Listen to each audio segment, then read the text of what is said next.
Hello, my mathematical friends. Let's continue this little mini-series about groups. Today we'll talk about subgroups. One of the very many interesting things about groups is that they can have smaller groups living inside them. So if G is a group, you can have smaller groups inside G, and we call these things subgroups. Subgroups.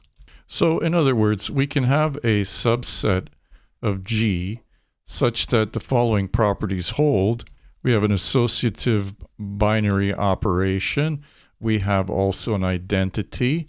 And let's say for every A in H, we have an inverse in H. And we can also have a closed Cayley table. So when we have all these properties, then of course H is itself a group, and we can write that like this, like a less than or equal sign. So H is a subgroup of G. This is frequently used notation. All right, let's have a really simple example. So H is just 1, and G is our multiplicative group. Like so. Well, I can make a Cayley table with this.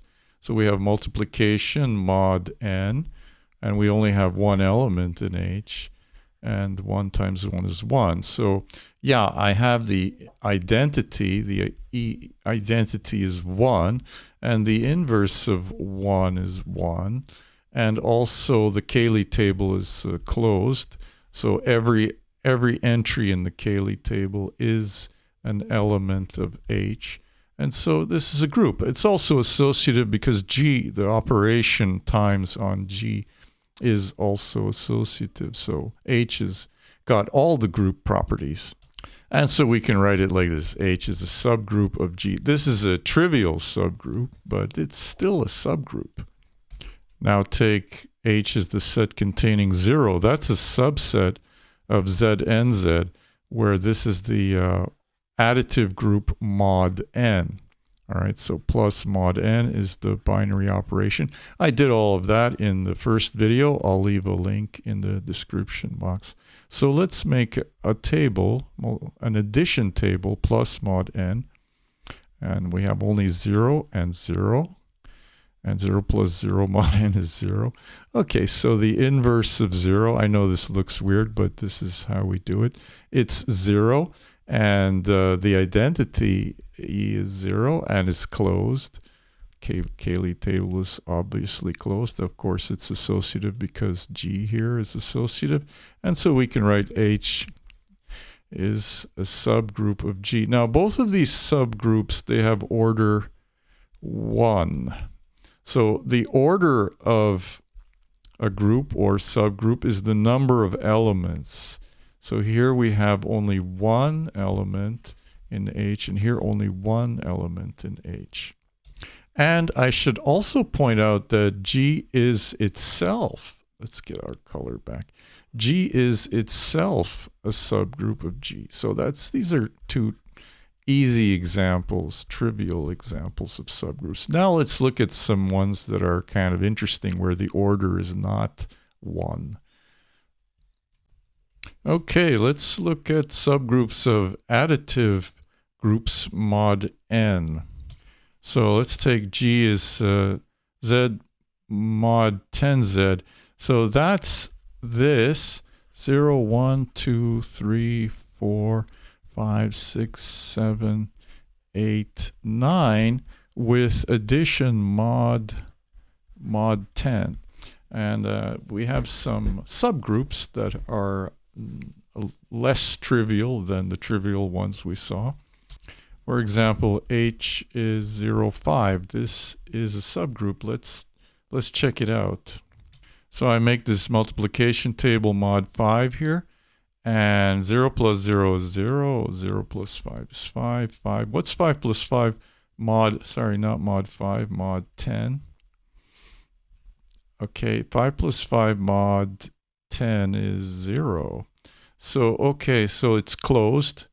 Every element inside the Cayley table is an H. The inverse of 0 is 0, and the inverse of 5 is 5. And it's associative, of course. So this is a subgroup. H is a subgroup of Z10Z, like this. Now, if we take the subset of even residues, even numbers in here, this forms a subgroup. Let's make a table and check it. All right, so I'll add this quickly here, and these are easy because I'm just adding 0. Okay, 2 plus 2 is 4. 2 plus 4 is 6. 2 plus 6 is 8. But 2 plus 8 mod 10, that's 0. And 4 plus 2 is 6. 4 plus 4 is 8. 4 plus 6, that's 0. And what's 4 plus 8? That's 2. And 6 plus 2, that's 8. 6 plus 4 is 10. 6 plus 6 mod 10 is 2. 6 plus 8 is 4. 8 plus 2 is 0. 10 is 0. Okay. So 8 plus 2 is 0. 8 plus 4 is 2. 8 plus 6 is 4. 8 plus 8 is 6. Okay, so all these numbers are in H here. They're all one of these here. They never go outside. You never get an odd number. That's very interesting. And each one of these elements has an inverse. For example, 6 inverse is what? So, okay, so go along here, find the 0, and you get 4. 6 inverse is 4, like that. And the identity E is 0. Okay, it's a group. It works. So here's a question for you. We see that the evens form a group. What about the odds? Do the odds in Z10Z form a group? And if so, tell me in the comments. If not, tell me why not. And while we're at it, why don't you fill in the rest of this? You tell me what is the inverse of 2, what is the inverse of 4. Inverse of 6 is 4, and then inverse of 8, you tell me what that is. Do multiplicative groups have subgroups? Yes, they do. Let's try it for this multiplicative group, Z21Z multiplicative, so mod 21. So we will construct this group using the recipe I showed you in the last video. I write down all these residues from 0 to 20, and now I keep the ones which are co-prime. So A21, GCD has to be 1. So let me kick out the ones that are not co-prime. Goodbye. This one out. No, no, no. 12 as factor of 3, factor of 7, 3, factor of 3. Okay, so I should have 12 of them left. So let's count them in blue. 1, 2, 3, 4, 5, 6, 7, 8, 9, 10, 11, 12. Great. And how do I know it's 12? Because Euler phi function of 21 is 12. So there is my group. I want to call it G because it's shorter.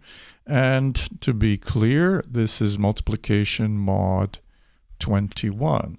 Right, now let's look at some subsets. H is 1 and 20. Okay, that's here and here. That is inside G. So an examination of the Cayley table is in order now. 21, mod 21, 120, 120. Let's multiply 120, 20. Now 20 times 20 is 400, but mod 21, this is 1. And so every element in this table is in H, or every entry in this table is in H. The identity is 1, the inverse of 1 is 1, and the inverse of 20 is 20. So I can say that H is a subgroup of G, and also the order of H is 2. Right, let's try another one. H is 1, 4, and 16. So 1, 4, 16. Yeah, that is a subset of G. We need to prove it's a subgroup. Okay, make the Cayley table. 1, 4, 16, 4, 16. 4 times 4 is 16. 4 times 16 is 64. Mod 21, this is 1. 16 times 4, it's 1 because this is abelian. These groups are all abelian, and so the Cayley tables are symmetrical. 16 times 16 is 256. So mod 21, that's 4. So we see every entry in this Cayley table is an element of H. The identity is 1. Inverse of 1 is 1. Inverse of 4 is 16. Inverse of 16 is 4. Well, it's got everything. So I can say H is a subgroup of G, but here H, order of H is 3. So it's interesting to see that you can have different sizes of subgroups living inside a group. Okay, let's take a bigger example now. All right, this has 6 elements. So this is a set, well, this is going to be a group of order 6. And all of these have GCD 1 with respect to 21. So they're coprime to 21. Okay, so you are going to prove that this is a subgroup. So you fill this in. And also you tell me what is E. You tell me the inverses. Okay, and you show that it's closed and prove that it's a group. And you do this exercise. Let me know if it is a group. Here I have some code that I wrote in Common Lisp, and this does some elementary calculations with groups. There's nothing clever going on here. It's not high performance anything. It's just code which I use to do some amusing calculations with groups. Here I create some classes for groups, some objects, multiplicative groups. This is an additive group. This is a multiplicative group. And here I have a constructor, various constructors, various ways of printing, and a bunch of other stuff. Okay, there's a lot more to this, but this is the interesting thing for now. This is a function that brute force finds subgroups. It's a really lame algorithm. I'm just iterating over combinations of sets, subsets, and checking to see if they're groups. But this does the job. This leads to some interesting things, and I want to show you. So let's fire up interactive slime. Slime. And CL user. Okay, let's maximize this. Maybe make it a little bit bigger. Yeah. Okay, let's load that. Quick load. CL elemental. All right. Yeah, and let's go in the package. Integer groups. Right. Okay. So let's see. Yeah. Okay. So let's have a look at A10. Let's look at one of the arithmetic groups here. Make a group 10. All right. So that was here you see what's going on. This is an arithmetic group. It's got 10 elements. The binary operations mod 10. The identity is 0, and here are the elements over here. Okay, and let's make the multiplicative group. Make M group 21, the one we studied there. We have 12 elements. The identity is 1. There you go. And we can now look for some subgroups, right? Well, okay, let me assign these things some names. So def parameter A10 is make a group 10. Let's call it like that. And let's do def parameter multiplicative group M21. That's an M group here. Multiplicative group mod 21. Okay, there. So A10 and M21. And I can even do print their Cayley table. So let's print the Cayley table of A10.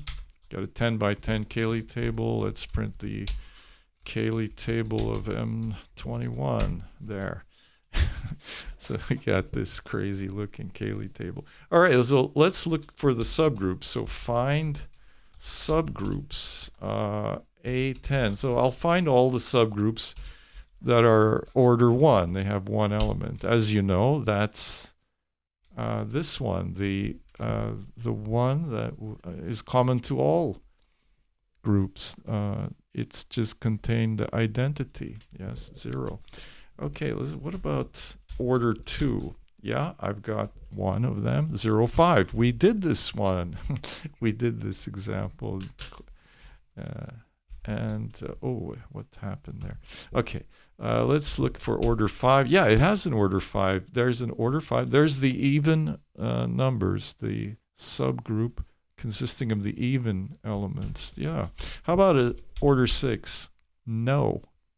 No order 6. So you got to wonder why sometimes there are subgroups of a certain size and why not. Well, I will eventually get around to answering that question in a video. All right, so let's look at the multiplicative group. So M21. Let's see. 2 element groups. Yeah, there's several of them. This is the one this is the one we worked on in the video earlier. 1 and 20. But we have more. We have 3 of them. 1, 2, 3 of these things. 2 element subgroups. What about 3 element subgroup? Yeah, we have 1, 4, 16. That's the one we did just a few minutes ago. And how about a 4 element subgroup? Yeah, we have one. A 5 element subgroup? No. A 6 element subgroup? Yeah, we have several, including among these, we have the one that I gave you as an exercise. So that's all very nice. Let's try something much bigger. Let's create a group. Let's say 58. Not A, but M, 58. So it's a mod 58 multiplicative group. Make group M group 58. Let's see. Yeah, M58. So what does M58 look like? 58. It's got 28 elements. Very nice. What about its Cayley table? Print Cayley table. M58. There. Yeah, very, very good. It would take me forever to do this in a video. Now you see why I need this kind of software. All right, so, okay, let's get back to M58. Now, M58 is kind of big. I don't want to search through millions of possibilities, so I'll just look for some small subgroups. Find subgroups M58, and we'll find some subgroups of length 2. All right, there. Okay, so we found one. What about length 3? None. What about length 4? Yeah, well, there's one of length 4. Wow, very cool. And what about an arithmetic group? So let's create an arithmetic group. We'll take a bigger one. Def parameter. The reason why I use def parameter and not set q is because if I do set q, it gives me this kind of error, this kind of warning that you haven't def parametered your. Anyway, if you ever use Common Lisp and Slime, you'll know what I mean. So let's try A31. Okay, that's a fairly big. Make a group 31 there. So A31 has 31 elements. Okay, and let's see. This doesn't actually have many subgroups because it's prime. And you can try it, like find subgroups. A31, we can try 2. There's nothing. 3, nothing. 4, nothing. 5, nothing. And okay, why is that? Why does a group of prime order have no subgroups except the trivial ones? Why is that? Well, I'm going to answer that in some future video coming soon. All right, so let's try one that's not. Let's try 25, make group. 25, okay. A25 like this. So this probably has some subgroups of order 5. Let's see if that's true. Yeah, it does. 0, 5, 10, 15, 20. There you go. So it's very beautiful and very fun to play around with. Well, eventually this code will get a lot better if I put in some reasonable computational group theory in it, and I can handle maybe bigger groups and eventually non-abelian groups, so it'll be a lot of fun. I want to end this video off by doing a very interesting proof, which in some sense is very fundamental, about subgroups. Suppose G is a group, and suppose H is a subset of G, but let's say it's a finite subset, so it doesn't have an infinite number of elements. It's a finite subset. Then the following is true. H is a subset, a subgroup of G when H's Cayley table is closed. So that's all I need to show is the Cayley table is closed. I don't have to prove that every element of H has an inverse, and I don't even have to prove that H contains the identity. Those things are by force implied if I have a Cayley table that's closed. I think that's very interesting, and it sheds some light on the nature of subgroups. So the two properties that are easy to prove, well, it's associative. That follows from G being associative, so we have that.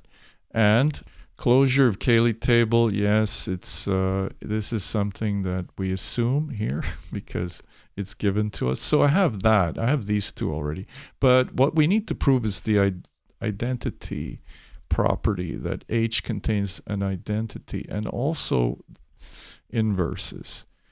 Okay, so if A is in H, then A inverse is in H. Okay, so I need to prove that, and I need to prove that E is in H. But these other two, I already have them. Right, so how am I going to do this? Well, let's start with inverses first. So I'm going to first assume that A is some element, and it's not E. Okay. So now let's look at powers of A squared, A cubed, A4, and so on and so on. Now the interesting thing about this is that this sequence goes on forever, but there's only a finite number of elements in H. Okay, so H is finite. What does that mean? That means the Cayley table is finite. But we also know the Cayley table is closed, so every one of these things, all of these powers are in the Cayley table. So we have these infinite number of these powers, and they're all in Cayley table. Okay, that has an interesting consequence. It's like the pigeonhole principle. I have very many of these powers, but only a finite number of slots in the that I can put in the Cayley table. That means at least two of these, or some of these, must be equal. So I can write them like this, where AI and AJ are equal. There's no choice. This has to be true, because you can't fit an infinite number of elements into a finite table. All right, so I have AI equals AJ for some ij, and also j minus I. This has to be bigger than 1. Well, actually, for now, bigger than 0. Okay, bigger than or equal to 1. Okay, so because these are integers, and the next step up is you add 1 to it. Okay, so let's consider now, because j minus I is positive, I can look at this a power ji. This has some meaning. This is a positive power, so I will be able to write it as just products, and that way it's going to be in the Cayley table. I'm not actually going to have a negative number up in the exponent here. So how do I figure out what this means? Right, let's look at this sequence. Let's say this is a power I and this is a power j, and that these two are equal. How does that work? Well, A3, I put this on top of A5 because they're equal. All right, they have to be equal. So this has to be a power 2. This has to be a power 1. And this has to be e. So that's the only way that we can get an a power 3 to be equal to an a power 5 is when a squared is equal to e. And so therefore, I can write that here, a squared equals e. Or another way, a5 minus 3 is e, or aj minus I is e. So this is e. Very good.